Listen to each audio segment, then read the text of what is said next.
చాలా మందికేంటంటే ఈ మధ్య అధికంగా పొట్ట పెరిగిపోతుంది. సంథింగ్ చెప్తా ఉంటారు. లేదంటే ఒబేసిటీ చెప్తూ ఉంటారు. ఊబకాయం అంటాము. సో, ఇవన్నీ చాలా వరకు కండిషన్స్ ఉన్నాయండి. కాకపోతే దీనికి హోమియోపతిక్ పాయింట్ ఆఫ్ వ్యూలో మెడిసిన్స్ ఉన్నాయి. అండ్ దట్టు కూడా మనకి బాడీ యొక్క కాన్స్టిట్యూషన్ బట్టి మెడిసిన్స్ అండ్ కొన్ని స్పెసిఫిక్‌గా ఏ బాడీకి ఏ మెడిసిన్స్ కరెక్ట్‌గా సూటబుల్‌గా ఉంటుందనేది మాత్రం యాడ్ చేసి ఇవ్వడం జరుగుతుంది. అండ్ వాటితో పాటుగా కొన్ని జాగ్రత్తలు కూడా తీసుకోవాల్సిన అవసరం అనేది ఉంటుంది. లైక్ డైటరీ హ్యాబిట్స్ చేంజ్ చేసుకోవడం, లైఫ్ స్టైల్ మోడిఫికేషన్స్ అనేది చేసుకోవడం. అంటే ముఖ్యంగా సరైనటువంటి శారీరక శ్రమ అనేది అంటే ఎక్సర్సైజెస్, వ్యాయామం, సరైన క్రమ పద్ధతిలో వ్యాయామం ఉండడం అనేది అవసరం. అండ్ వాటితో పాటుగా సరైనటువంటి డైట్ హ్యాబిట్స్ అనేది కూడా మెయింటైన్ చేయడం అనేది అవసరం పడుతుంది. చాలామంది చేసే మిస్టేక్స్ ఏంటంటే స్కిప్ చేస్తూ ఉంటారు ఫుడ్లో. సో, చాలా వరకు ఏంటంటే నైటు తిన్న తర్వాత మార్నింగ్ స్కిప్ చేస్తారు. ఏదో 11:00, 12:00కి బ్రేక్‌ఫాస్ట్ చేయడం లాంటిది కూడా చాలా మందిలో చూస్తూ ఉన్నాం. ఇది మోస్ట్ ఇంపార్టెంట్. దీనివల్ల ఏమవుతుందంటే గ్యాస్ట్రిక్ సిస్టమ్ మొత్తం కూడాను డిరేంజ్ అయ్యేటువంటి అవకాశాలు ఉంటాయి. సో, దీనివల్ల మెటబాలిక్ ప్రాబ్లమ్స్ ఎక్కువ అవుతూ ఉంటాయి. పొట్టలో గ్యాసెస్ ఫార్మేషన్ ఎక్కువ అవుతుంది.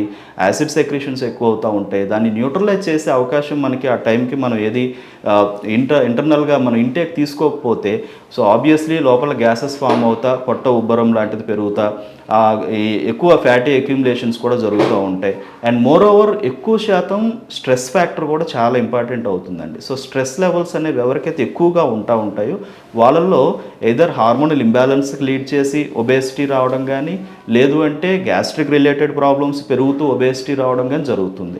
అండ్ చాలా వరకు ఏంటంటే సెడెంటరీ హ్యాబిట్స్ చాలామందికి ఉంటాయి. అంటే సిట్టింగ్ జాబ్ చేసేటటువంటి వాళ్ళు, కంటిన్యూస్ ఎక్కువ టైం సిట్టింగ్ ఉండేటటువంటి వాళ్ళు, సరైనటువంటి వ్యాయామం అంటే ఈ మధ్య ఏంటంటే వ్యాయామం ఒక హాఫ్ అన్ అవర్ చేస్తున్నామని చెప్తారు ఎవ్రీడే. కానీ మీరు మిగతా టైం అంతా చేసేటటువంటి వర్క్ ప్యాటర్న్కి ఈ హాఫ్ అన్ అవర్ వ్యాయామం సరిపోతుందా లేదా? సో ఇది కూడా మనం చూసుకోవాలి. ఎందుకంటే ఎక్కువగా ఫ్యాటీ అక్యుములేషన్స్ పొట్ట భాగంలో అధికంగా తొందరగా పెరిగిపోయే అవకాశాలు బాడీ యొక్క నేచర్ని బట్టి ఉంటుంది. అంటే కామన్ అది.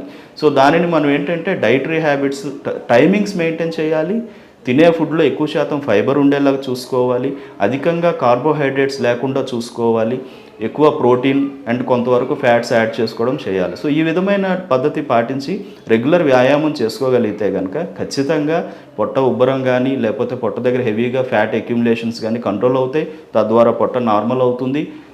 తర్వాత ఒబేసిటీ కూడా మనకి వెయిట్ లాస్ కూడా మనకి ఉపయోగపడుతుంది. వెయిట్ లాస్ డెఫినెట్లీ హోమియోలో ట్రీట్మెంట్ ఉందండి. బట్ వెయిట్ లాస్కి ఇక్కడ ఇంపార్టెంట్ థింగ్ ఏంటంటే వెయిట్ లాస్ ఎందుకు వచ్చింది, ఎందుకంటే రీజన్ ఆఫ్ వెయిట్ లాస్ అంటే వెయిట్ గెయిన్ అనేది ఎందుకు జరిగింది అనేటటువంటిది మనం చూడాలి. ఐదర్ హార్మోన్ ఇంబ్యాలెన్సెస్ వల్ల వెయిట్ గెయినింగ్ వచ్చిందా, లేదు సెడెంటరీ హ్యాబిట్స్ వల్ల వచ్చిందా, లేదు ఇన్ జనరల్గా జెనెటికల్గా అంటే కాన్స్టిట్యూషనల్లీ బాడీ యొక్క జీన్స్ పరంగా కూడాను ఒబేస్ కండిషన్స్ ఉన్నాయా, ఇలా చాలా రకాల కారణాలు అనేవి ఉంటాయి. సో వాటిలో ఏ కారణం అనేది దాన్నే మనం ఏంటంటే రూట్ కాజ్ కింద చూస్తాం.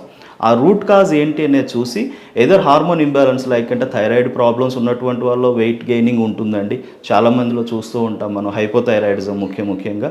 సో అలాంటి కండిషన్స్ ఉండా, లేకపోతే పీసీఓడి కంప్లైంట్స్ ఆడవాళ్ళలో చూస్తూ ఉంటాం.